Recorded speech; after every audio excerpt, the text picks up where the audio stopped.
Hermanos, abrimos la Biblia ahora por 1 Corintios capítulo 10. 1 Corintios 10. Ahí es donde nos quedamos la semana pasada. Es curioso que los corintios dijesen que la asistencia a los templos paganos, delante de los ídolos paganos, no era algo relevante. Es muy curioso que los corintios dijesen que ir a ofrecer sacrificios a los ídolos paganos no era algo vital, que no tenía ninguna consecuencias, a lo que Pablo respondió que sí, porque era idolatría que Dios aborrece. Pero con la comida los corintios no fueron tan tajantes. Con la comida los corintios no fueron de esa forma tan directa. Ellos fueron ahí en la comida un poquito inflexibles, cuando en realidad la comida es algo que no tiene ninguna relevancia. La comida no es algo esencial. La comida es algo que no determina la moral. ¿Por qué ocurría toda esa dinámica? Porque los corintios buscaban en su libertad derechos. En su libertad ellos solo estaban preocupados por sus derechos. Mientras que Pablo, en su libertad, lo que buscaba era amor. Amor a Dios, amor a los demás.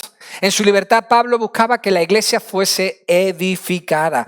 Por lo tanto, hoy, en el texto que tenemos por delante, Pablo va a terminar de aclararlo todo. Va a poner las cosas en su sitio y va a cerrar este tema y la semana que viene comenzará con otro. Así que leemos juntos en 1 Corintios capítulo 10, el final de este discurso que comenzó en el capítulo 8, y dice Pablo, versículo 23 de 1 Corintios, todo es lícito, pero no todo es de provecho. Todo es lícito, pero no todo edifica. Nadie busque su propio bien, sino el de su prójimo.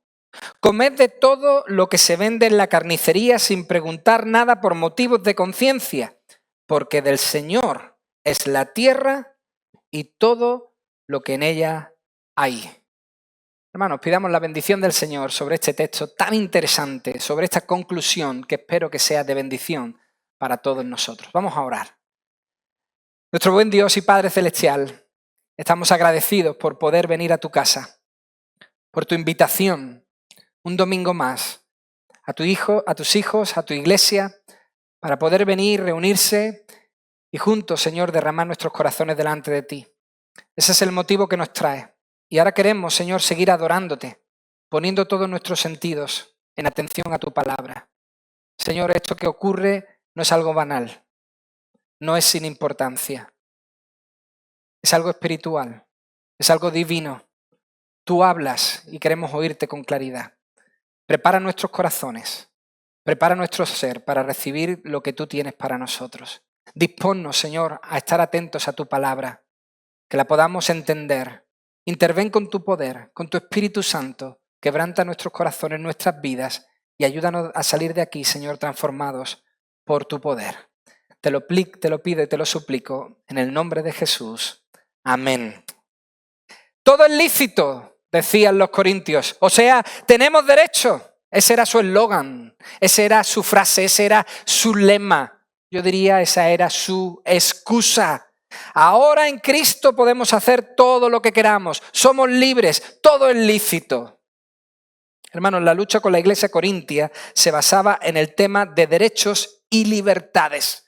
Ellos habían confundido tremendamente ese tema de los derechos y las libertades. Fijaos, al decir Pablo en el capítulo anterior, capítulo 9, versículo 20 y 21, que él ya no estaba bajo la ley del antiguo pacto, no dijo que vivía sin la ley de Dios, sino que dijo que estaba ahora bajo la ley de Cristo, o sea, bajo el nuevo pacto en Cristo.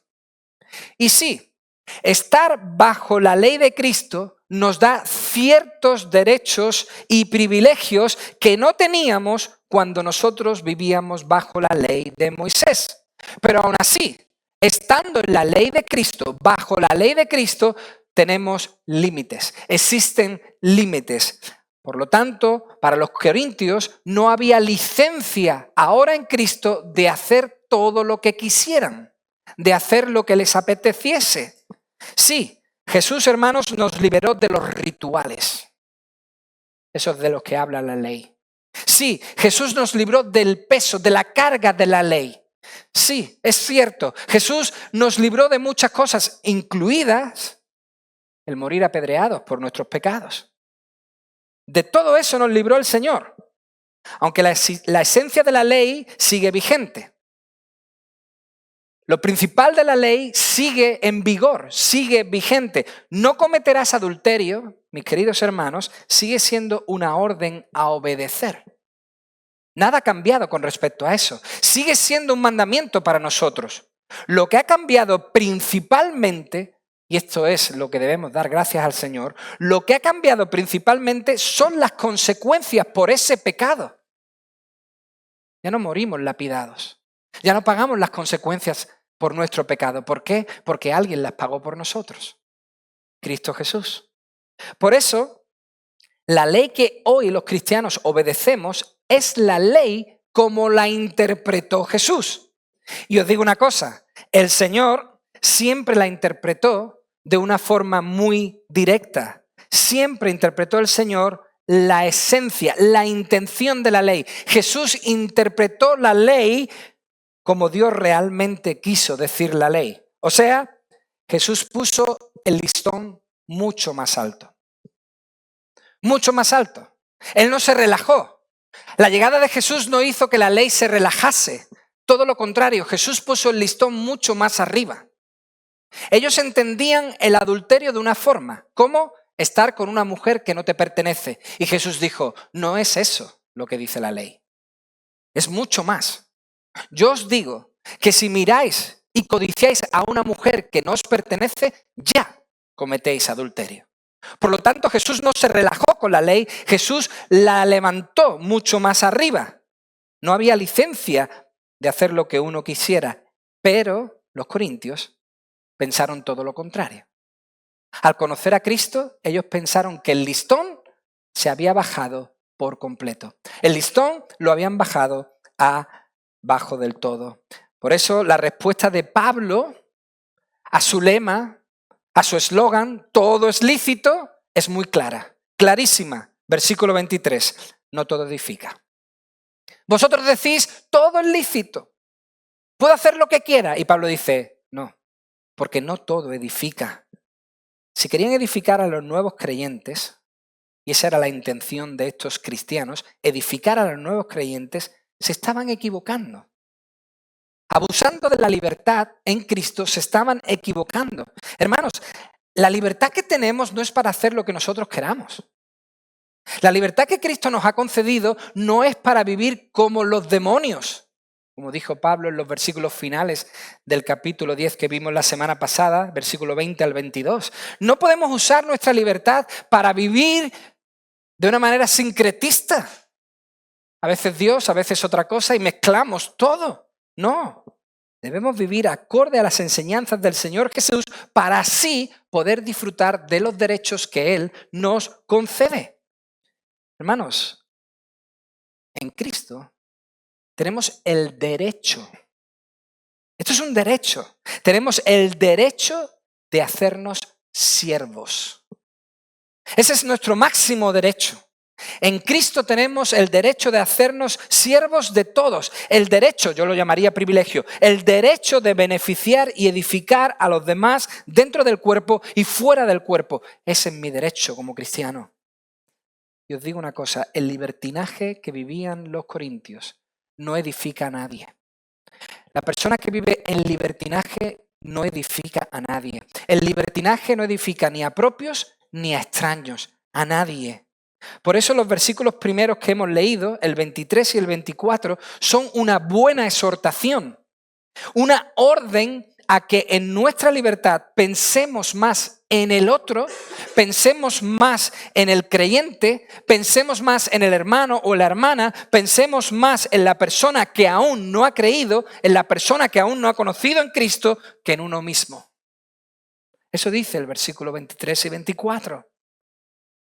Nuestro comentarista de cabecera, diría yo, Fi, quien nos viene acompañando en este recorrido por Primera de Corintios, dice, libertad no significa buscar mi propio bien. Eso no es la libertad. Libertad significa estar libre en Cristo de un modo tal que yo busco verdaderamente el bien de la otra persona para edificarla. Esa es la verdadera libertad. Somos libres cuando nosotros podemos decidir voluntariamente edificar a los demás. Hermanos, queridos amigos, la cruz de Cristo no solo representa perdón para la humanidad. No solo eso. Esta cruz que vemos aquí no solo representa la salvación que Dios derramó a la humanidad. No solo representa la gracia que Él ha derramado sobre los seres humanos. La cruz de Cristo también representa el camino que el discípulo debe tomar. ¿Cuál? Pensar más en otros. Esta cruz representa pensar más en los demás, darse más a los demás, entregarse más a los demás. Por eso argumenta Pablo en el versículo 25 lo siguiente: en la libertad que tenemos en Cristo, sabiendo que esa es una libertad que tiene condiciones, en esa libertad comed sin preguntar. Eso es lo primero que dice, comed sin preguntar. O sea, no debían investigar sobre la comida. Esta era una práctica muy común de los judíos. Los judíos, cuando iban al mercado, se cercioraban de dónde venía la comida. La procedencia de los alimentos era muy importante para los judíos y ellos preguntaban, ¿esta comida de dónde sale? ¿Y esta carne de dónde ha venido? Y esa era su costumbre. Y Pablo le dice a los corintios, no hagáis eso. No debían investigar, sino simplemente comprar y comer para que la cosa no escalase y se convirtiese en un problema. La implicación es que, ya que a Dios no le importa, ya que a Dios este tema de la comida no le es relevante, pues la comida no es pecado, a nosotros tampoco nos debería importar. Esa es la implicación del texto. Por eso dice Pablo, en vuestra casa, cuando vayáis al mercado y os llevéis la comida a casa, comed toda la carne que se vende ahí en el mercado, en la carnicería, y no preguntéis de dónde viene o a quién fue sacrificada. No lo hagáis. Es comida y nada más. Es lo que dijo Jesús en Marcos capítulo 7, versículo 14. El Señor Jesús lo deja clarísimo. Marcos 7, 14 dice, y llamando de nuevo a la multitud, Jesús les decía, escuchadme todos y entended. ¿Qué es lo que hay que entender? No hay nada fuera del hombre que al entrar en él pueda contaminarlo, sino que lo que sale de adentro del hombre es lo que contamina al hombre. Si alguno tiene oídos para oír, que oiga. Y cuando dejó a la multitud y entró en la casa, sus discípulos le preguntaron acerca de la parábola que había contado. Y él les dijo, ¿también vosotros sois tan faltos de entendimiento? ¿No comprendéis que todo lo que de fuera entra al hombre no le puede contaminar porque no entra en su corazón, sino en el estómago y se elimina? Y atentos a esto.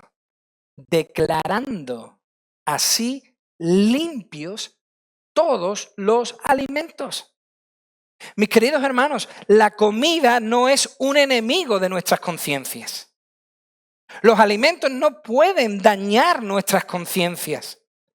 Pablo no permitió que la comida se convirtiera en un asunto moral. Y más aún sabiendo que Cristo la declaró limpia, toda limpia. ¿Por qué? Lo explica perfectamente Pablo en el versículo 26, que es un texto que ha leído para nosotros Fernando del Salmo 24, versículo 1. Del Señor es la tierra y todo lo que hay en ella. El mundo, y atentos a esto, y los que en él habitan. La comida es de Dios. Toda la comida es de Dios. Dios la hizo. Es suya porque Él la hizo. Hermanos, la carne que comemos no la ha hecho un demonio. No la ha creado un ídolo o el diablo, sino Dios. Pensadlo bien. ¿Por qué pensáis que nosotros damos gracias antes de comer? ¿Por qué los cristianos dan gracias antes de comer cualquier alimento? ¿Por ser agradecidos al Señor? Sí, pero piénsalo bien. Hermanos, nosotros damos gracias a Dios en las comidas porque el Señor nos da lo que es suyo para nuestro disfrute. Nosotros lo que comemos no es nuestro, nos lo da, nos lo entrega el Señor porque todo es suyo. Y a veces tengo la sensación, en algunas conversaciones que he tenido con otros creyentes, a veces tengo la sensación que nosotros como cristianos pensamos que lo que hay en esta tierra pertenece al príncipe de este mundo. Y nos equivocamos, erramos. Así quiso el diablo engañar a Jesús cuando le tentó en el desierto y le dijo, hey, ¿ves todo esto? Esto es mío, me pertenece. Si tú me adoras, te lo entrego. ¡Falso! Nada le pertenece, nada es suyo, todo le pertenece a Dios. Por eso Pablo deja clarísimo todos los supuestos. En el versículo 23 vemos el primer supuesto. Algo de lo que ya venía hablando en los versículos anteriores que vimos la semana pasada. El primer supuesto es comer carne en el templo pagano. Comer la carne que se sacrificaba a los ídolos en el templo pagano. Y Pablo dice, no, eso no se puede hacer. Eso no, eso está prohibido porque no edifica, no conviene. Si vais allí y coméis esa carne y bebéis, luego os vais a dar a la inmoralidad y vais a caer en pecados peores. Por lo tanto, el primer caso queda claro. En los templos no se come. La carne no se come allí. En el versículo 25 pone el segundo supuesto. Carne que se comía en casa. Lo acabamos de ver. Y Pablo dice, somos libres de comerla. Pues no viene del demonio, viene de Dios. La compráis en el mercado o la lleváis a casa y la podéis comer. Y ahora, a partir del versículo 27, va a poner el último supuesto, el tercero. La comida que se servía en casa de una persona no creyente que te invitaba a comer o a cenar. ¿Qué se hace en ese caso? ¿Cómo debería el cristiano actuar? Versículo 27. Dice así la palabra del Señor. Si algún incrédulo, esto es, una persona no creyente, os invita y queréis ir, comed de todo lo que se os ponga delante sin preguntar nada por motivo de conciencia. Pero si alguien os dice, en ese mismo contexto, alguien en la cena, probablemente el anfitrión, os dice, esto ha sido sacrificado a los ídolos, no lo comáis, por causa del que os lo dijo y por motivos de conciencia, porque del Señor es la tierra y todo lo que en ella hay. Quiero decir, no vuestra conciencia, sino la del otro. Pues, ¿por qué ha de ser juzgada mi libertad por la conciencia ajena? Si participo con agradecimiento, ¿por qué he de ser censurado a causa de aquello por lo cual doy gracias? Fijaos, para entender esto, debemos colocarnos en ese tiempo y en ese lugar, con todo lo que conlleva. Se piensa que existían unos 10 millones de judíos en el Imperio Romano ya en el siglo I.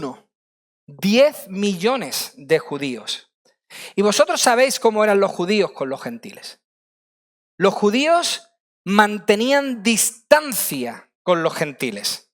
Gentiles, para aquel que no lo sepa, es una persona no judía. Un extranjero para ellos. Pues bien, los judíos mantenían la distancia con los extranjeros, con los gentiles. Distancia religiosa y también distancia física. Se apartaba de ellos lo máximo posible.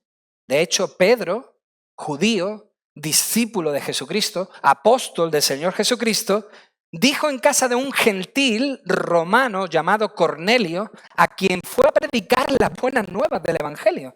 A quien fue a predicar las buenas nuevas de salvación en Jesucristo, porque el Señor se lo ordenó, dijo en Hechos capítulo 10, versículo 28, vosotros, dice Pedro, los gentiles, sabéis cuán ilícito es para un judío asociarse con un extranjero, con un gentil, o visitarlo, como estoy haciendo yo ahora, dice Pedro, pero Dios me ha mostrado que a ningún hombre debemos llamar impuro o inmundo. Pero esa era la mentalidad judía. El gentil lo más lejos posible. Ninguna relación. No querían ni rozarse con ellos. De hecho, si se rozaban, se tenían que lavar rápidamente, purificar rápidamente. Los judíos estaban obsesionados con la purificación, con la contaminación, todo el tiempo lavándose las manos. Todo lo que tocaban que no era puro se contaminaban y tenían que lavarse las manos. De hecho, tan obsesionados estaban que no solo se preocupaban por ellos mismos, sino por los demás. Porque en Mateo capítulo 15, versículo 2, algunos judíos se quejaron a Jesús y le dijeron: «Hey Jesús, tus discípulos, ¿por qué no se lavan las manos? Han estado tocando cosas que no deben, ¿por qué no se lavan las manos?». Estaban obsesionados con el tema de contaminarse y de relacionarse con los gentiles. Por eso, los gentiles, en este caso los gentiles en Corinto, que sabían esta dinámica que existía entre judíos y gentiles, porque era vox populi, avisaban a los judíos y también, muy interesante, avisaban a los gentiles que se habían convertido al cristianismo, porque en el siglo I todo el mundo dio por sentado que el cristianismo era una rama del judaísmo y asociaron al cristianismo con el judaísmo, y alguno entendió que eran lo mismo, pero gracias a Dios con el tiempo se ha explicado. Pero por eso los gentiles avisaban a los judíos y a los gentiles que se habían convertido al cristianismo de que la carne que estaban a punto de comprar, la carne que estaban a punto de consumir, había sido sacrificada a los ídolos. Porque sabían que ellos no la iban a comer. Por eso argumenta Pablo en el versículo 27, si algún incrédulo os invita, atentos a esto, y queréis ir, interesantísimo, súper interesante. Hermanos, esta es parte de la libertad de estar bajo la ley de Cristo. La invitación del incrédulo se había convertido en algo legítimo y la aceptación o el rechazo de la invitación también era legítima. Todo dependía, dice Pablo, de si querías ir. Todo dependía de si tú querías ir o no querías ir. Bajo la ley de Moisés, ni la invitación ni la aceptación serían legítimas. Sería imposible. Bajo la ley de Cristo dice, hey, si quieres ir, versículo 27, en esa libertad, comed de todo lo que se os ponga. Esto me encanta, esta frase es mi favorita. Comed de todo lo que se os ponga por delante, sin preguntar nada por motivos de conciencia. Me recuerda a mi madre, come todo lo que hay ahí delante. Pablo dice, hey, si te invitan, nadie ha dicho nada, nadie ha comentado nada, come. Participa de la cena. Por supuesto, come con un cuchillo en tu garganta, como dicen los proverbios. Tranquilo, no te hinches. ¿Por qué? Porque la comida no es un asunto moral. Pero, versículo 28, pero, si ese incrédulo, sabiendo de vuestra condición como cristianos, él sabe que vosotros sois creyentes, os avisa que la carne viene de los sacrificios en los templos paganos, no la comáis. Si antes de comer os dice, lo siento, esta carne la hemos comprado en el mercado, viene del templo, es la que hemos podido ofreceros, no la comáis. Hermanos, Pablo ya ha dejado claro, clarísimo, y hoy lo vuelvo a hacer, que la libertad personal no es absoluta. ¿Entendemos esto? La libertad personal no es absoluta. Eso quiere decir que nosotros no tenemos libertad de hacer todo lo que queramos. Eso quiere decir que no tengo la libertad de actuar como me dé la gana en cualquier situación. No. ¿Por qué? Porque mi libertad siempre va condicionada por la regla del versículo 24. ¿Cuál? Buscad el bien del otro. Mi libertad está condicionada por la regla del versículo 24, buscar el bien del otro. Y este tercer caso que está poniendo el apóstol Pablo es uno donde se ve perfectamente, clarísimamente, que nuestra libertad tiene límites. Nuestra libertad está limitada. ¿Cuál es el límite? El límite es siempre el bienestar de los demás. Antes de continuar, déjame aclarar que este anfitrión no está tendiéndole una trampa a su invitada. Este anfitrión no está poniendo a prueba al creyente y diciendo, a ver si come o no come, vamos a ver si cae en la trampa. No hay malicia, no existe mala intención por su parte, todo lo contrario. Esta persona intenta ser de ayuda y no de estorbo. Por decirlo de alguna forma, es un amigo no creyente que invita a otro creyente.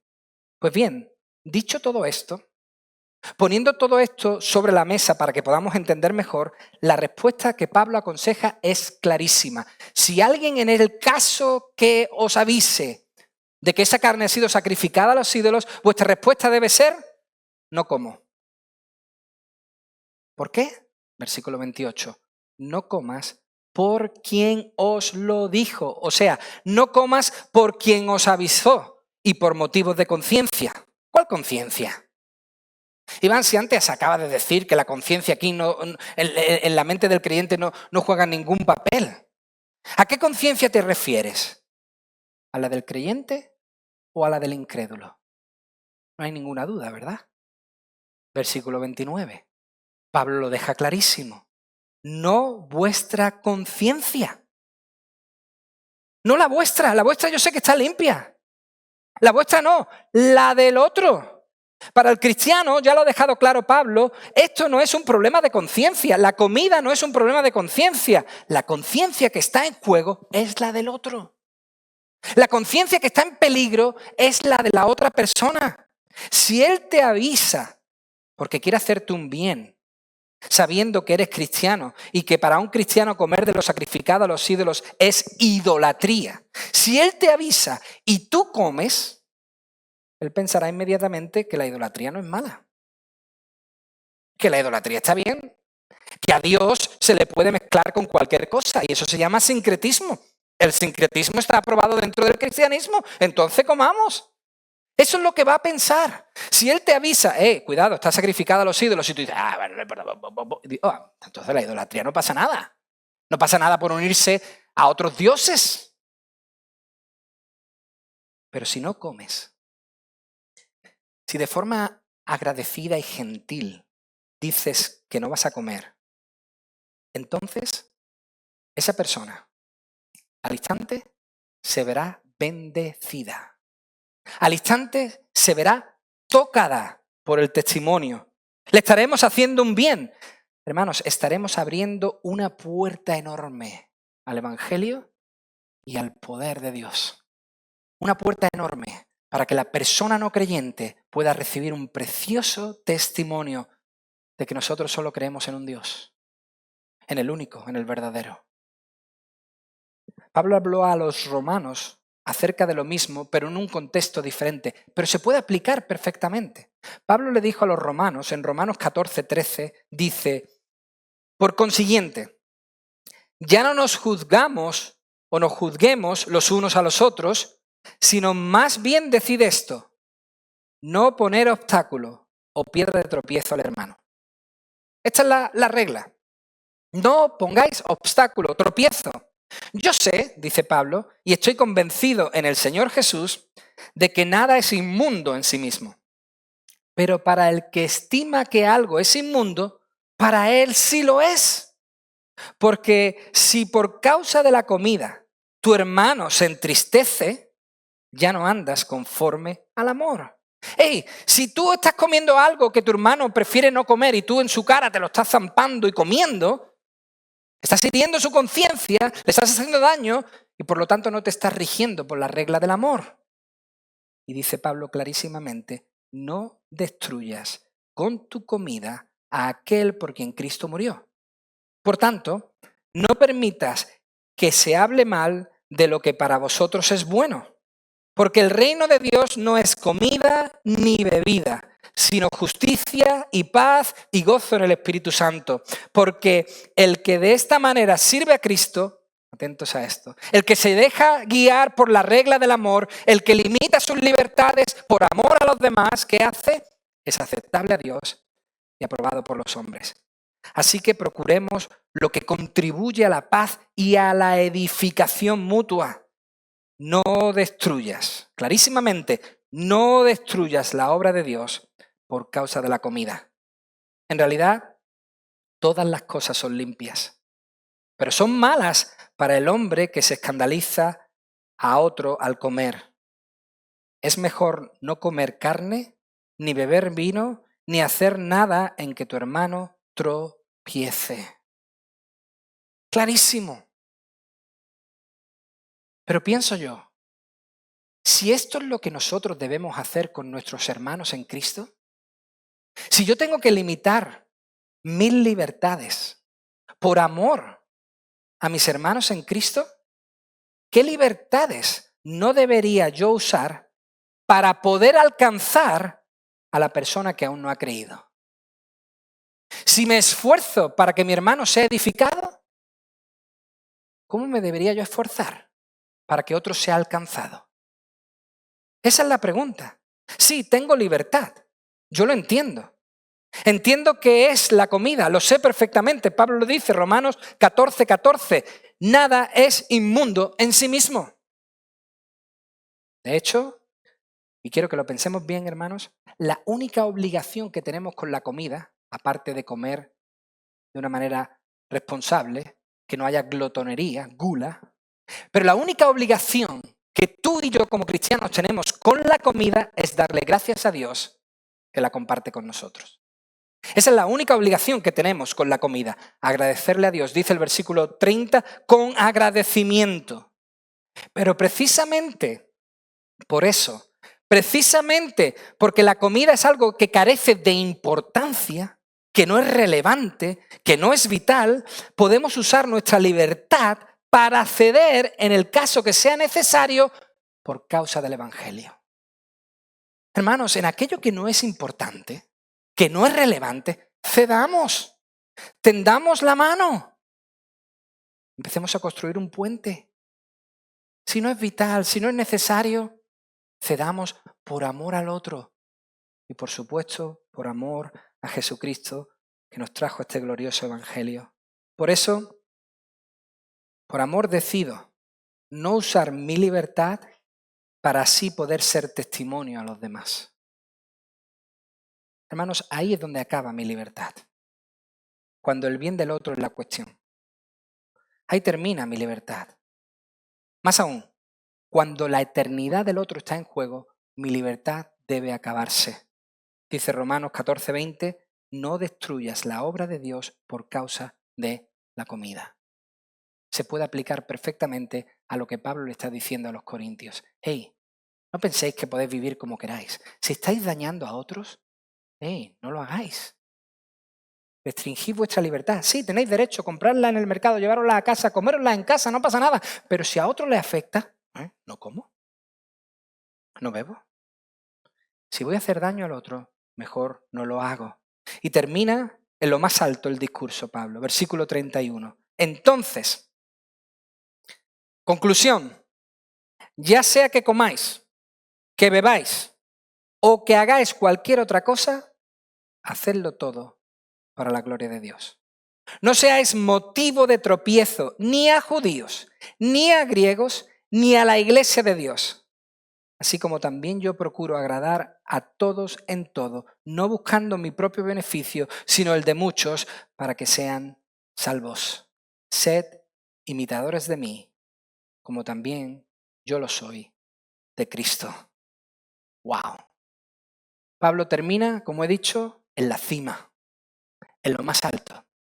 Termina con imperativos, con órdenes, con mandamientos. Con estos imperativos, Pablo pone fin a la larga discusión que comenzó en el capítulo 8 y que lamentablemente acaba en el capítulo 11, versículo 1, porque como habéis dado cuenta, este versículo 1 más bien debería ser el versículo 34 del capítulo 10. Pero bueno, ahí se nos ha colado y se ha quedado en el capítulo 11, versículo 1. Por lo tanto, en realidad el discurso va del capítulo 8 al capítulo 10. Y existen aquí, en lo último que hemos leído, dos imperativos que deben dominar nuestra conducta cristiana. Dos imperativos que deben guiar, iluminar nuestro camino como cristiano. Uno, versículo 31. Todo debe hacerse para la gloria de Dios. Comer en el templo pagano, frente al ídolo pagano, para luego caer en toda clase de inmoralidades, no estaba dando la gloria a Dios, evidentemente. Le estaba dando la gloria a otro. Hermanos, a Dios hay que bendecirlo porque todo es suyo. Ya lo hemos visto. Pero porque todo es suyo, toda la gloria es para Él. Si todo es suyo, toda la gloria debe ser para Dios. En resumen, toda nuestra vida, todo nuestro ser, todo pensamiento, todo lo que digamos con nuestra boca, toda acción debe ser para la gloria de Dios. Porque todo le pertenece porque todo es suyo, por lo tanto también la gloria, el honor, la honra es suya. Y 2, segundo imperativo. Dice Pablo, no hay que ofender, más concretamente, versículo 32 dice, no hay que hacer tropezar a nadie, ni a judío, ni a gentil, o sea, a no creyente, ni a pagano, ni al hermano creyente. Y os digo una cosa, ser tropiezo no significa tanto herir los sentimientos de alguien como comportarse de un modo que impida que el otro escuche el evangelio.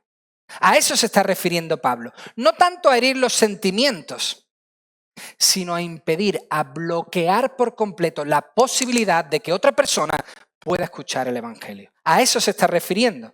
Ese es el contexto en el que nuestro Señor Jesucristo dijo esas durísimas palabras de Mateo capítulo 18, versículo 6.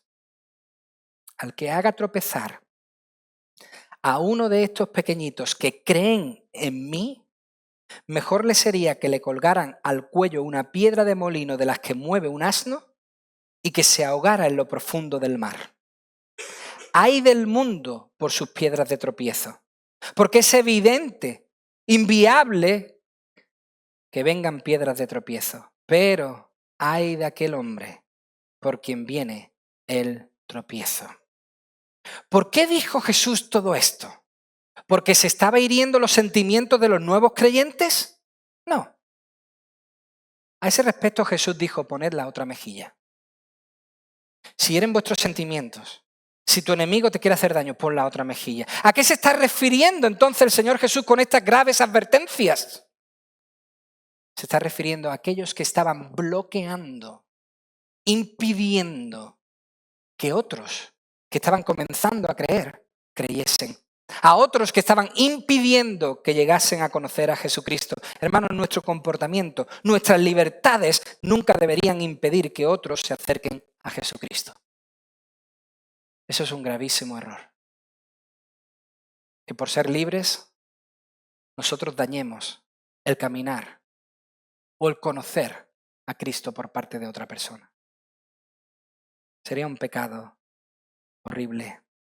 Y recordemos, hermanos, que el motivo de todo este discurso desde el capítulo 8 al capítulo 10 fue que estos cristianos más fuertes, que estos cristianos más veteranos llevaban a los nuevos a los templos para así curtirlos en la libertad.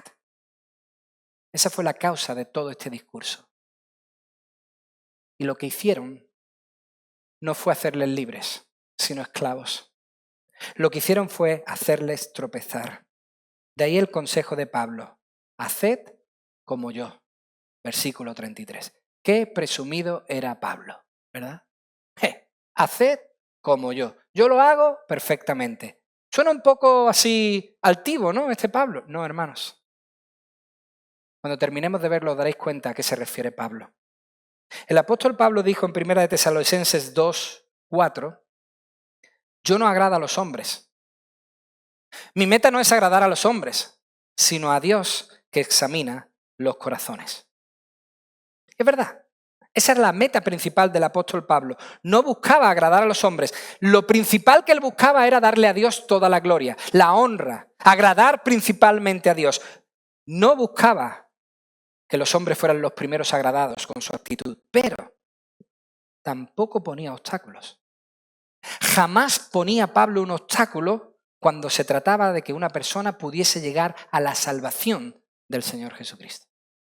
Jamás puso un obstáculo para que otro pudiese conocer a Jesús. De hecho, lo ponía lo más fácil posible dentro de sus límites. Como dice Fi, acerca del versículo 32, sed para los judíos como judío, para los griegos como griego, y para la iglesia de Dios como un hermano o hermana que se conduce en amor. Ese era Pablo. De hecho, ya lo había dicho en el capítulo 9, versículo 22, a todos me he hecho de todo, para que por todos los medios salve a alguno. Esa era la actitud de Pablo, ponerlo fácil, lo más fácil posible para que las personas pudiesen conocer al Señor Jesucristo. Pero si no bastaba con su ejemplo, el apóstol utiliza el ejemplo supremo de Jesucristo. Capítulo 11, versículo 1. ¿Nos vale mi ejemplo? Aquí hay un ejemplo bueno, supremo. grandioso, Jesucristo. ¿Por qué utiliza Jesucristo? Por lo que dice en Romanos 15:3. Pablo dice en Romanos 15:3, ni aun Cristo se agradó a sí mismo. Ni aun Cristo, Dios encarnado, se agradó a sí mismo. Nunca Jesús buscó su interés, sino el de los demás. Jamás. Leed los 4 evangelios, de principio a fin, analizadlo todo y os daréis cuenta que Jesús nunca hizo nada para agradarse a sí mismo. Desde el principio. El primer acontecimiento recogido acerca de Jesús es cuando se queda un poquito extraviado detrás. Sus padres vuelven a casa y él se queda allí en Jerusalén a los 12 años. Ese es el primer acontecimiento relevante del Señor Jesucristo. Y cuando él habla con sus padres, ¿qué le dice? Cuando lo encuentran de nuevo, ¿qué le dice Jesús? ¿No sabéis que en los negocios de mi Padre he de estar? Ya desde el principio Jesús hacía las cosas por otro, no por sí mismo, sino por quien le había enviado. Antes de empezar su ministerio, en el desierto, cuando estaba muerto de hambre, pues llevaba 40 días sin comer y sin beber nada, y el diablo le tienta ahí en lo más duro, en lo más difícil, y le dice, hey, estás desmayado, ¿por qué no conviertes estas piedras en pan? Para Jesús convertir unas piedras en un mollete antequerano es facilísimo. Y no, absolutamente ningún milagro hizo Jesús para su beneficio. Ninguno. Ninguno de los miles y miles de milagros que hizo lo hizo por su interés. Todo fue por los demás. En la cruz, todo lo que Jesús dijo sobre la cruz, las 7 palabras recogidas de Jesús sobre la cruz, todo fue en beneficio de los demás. Juan, María su madre, Dios, el ladrón a su lado, todo fue por amor y beneficio de los demás. No, Iván, todo no. Jesús dijo, tengo sed. Buscó agua. Te equivocas. Hasta eso mismo, dice la Escritura, que Jesús pidió agua para que se cumpliese la Escritura. Para lo que Dios había revelado, se cumpliese. Todo lo que Jesús hizo fue por los demás. No hizo jamás nada por su propio interés. Si no tenía ni dónde recostar su cabeza. Si cuando le pidieron el impuesto le dijo a Pedro, ¿tienes una moneda? No llevo nada. Dice, no tengo yo tampoco nada. Dice, pues ve, saca un pez y ahí habrá una moneda. Paga los impuestos por ti y por mí. Nada de lo que hizo fue por él, fue por los demás. Hermanos, Cristo no vino a ser servido. Cristo vino a servir. Mateo 20:28 lo deja clarísimo. Vino para el rescate de muchos. ¿Y Pablo qué hizo? ¿Enriquecerse en su libertad en Cristo? No. ¿Beneficiarse en su libertad en Cristo? No. Seguir su ejemplo. Seguir su ejemplo. Y nosotros como cristianos estamos llamados a seguir el ejemplo de Pablo. ¿Por qué? Porque Pablo siguió el ejemplo de Cristo. No fue presumido, fue honesto. Tú y yo podemos imitar a Pablo porque Pablo imitó a Cristo. Hermanos, Pablo lo puso fácil. ¿Pero sabéis quién lo puso fácil el primero? Cristo. Jesús fue el primero en ponerlo fácil para el pecador. Jesús fue el primero en ponerlo fácil para el no creyente. Jesús fue el primero en tomar la iniciativa y abrir el camino. Jesús con su muerte abrió las cortinas del templo, abrió el camino y lo puso fácil para el no creyente, porque Él cumplió con todo. Él llegó y dijo, consumado es, para que tú y yo ahora pudiésemos ser salvos y libres y así poder entrar en el reino de Dios y en un futuro en la tierra prometida. Por eso, nuestra libertad en Cristo, ¿cómo debemos usarla? Pues debemos usarla para beneficiar a otros, para la gloria de Dios y para el beneficio de otros. Y así cumplir la ley de Cristo. Los obstáculos innecesarios, debes saber griego y hebreo si quieres tocar el púlpito. Si no sabes griego o hebreo, tienes un máster, un doctorado, tú no puedes, no. O quieres ser miembro de esta iglesia, aquí hay un porcentaje de dinero que se tiene que dar todos los meses. Si no llegas a este porcentaje de dinero, no puedes ser miembro de esta iglesia. ¿Quieres participar de la Santa Cena? Ni se te ocurra si no estás bautizado. Tienes que pasar 2 años haciendo un curso, si ese curso lo apruebas y luego entras siendo bautizado, entonces podrás empezar a oler la Santa Cena. Hermanos, los obstáculos innecesarios son un problema que existe. Y nosotros estamos llamados a no poner obstáculos, a no poner tropiezos, ni a la iglesia y mucho menos al no creyente. Ahora bien, y con esto termino, y quiero ser muy tajante, debemos ponerlo fácil, por supuesto, sin comprometer el glorioso evangelio de Cristo. Ni una jota, ni una tilde debe variar del evangelio de Jesucristo. ¿Debemos ponerlo fácil, tender puentes? Sí, pero reservando siempre el glorioso evangelio de Jesucristo. Si lo manipulamos para que enganche a la persona, error. No se lo estás poniendo fácil, la estás engañando y la estás llevando a camino de perdición. Nosotros debemos ponerlo fácil, debemos tender puentes a los no creyentes sin comprometer ninguna de las enseñanzas bíblicas. Absolutamente ninguna. Hagamos puentes. Dios nos llama a hacerlo. Cántale. Este festival que vamos a celebrar es un puente que tendemos hacia nuestro pueblo. Hagamos puentes y edifiquemos lo máximo que podamos a nuestros hermanos en la fe. Ese es nuestro llamado. Así lo hizo Cristo, así lo hicieron los apóstoles y así lo ha hecho la Iglesia durante toda la historia. No seamos tan bravos, tan valientes, como para querer reescribir la historia y mezclar el Evangelio de Jesucristo para intentar alcanzar a otros o edificar a su Iglesia. El puro Evangelio es lo que hace que la Iglesia se edifique y las personas verdaderamente conozcan a Jesucristo. Hagámoslo de esa manera con la ayuda del Espíritu Santo de Dios. Oremos. Padre, gracias. Muchas gracias, Señor, por tu instrucción, por tu palabra. Bendita palabra la que tú hoy traes para nosotros. Yo quiero agradecerte que tú fueses el primero, antes de la fundación del mundo, en empezar a poner facilidades para el pecador.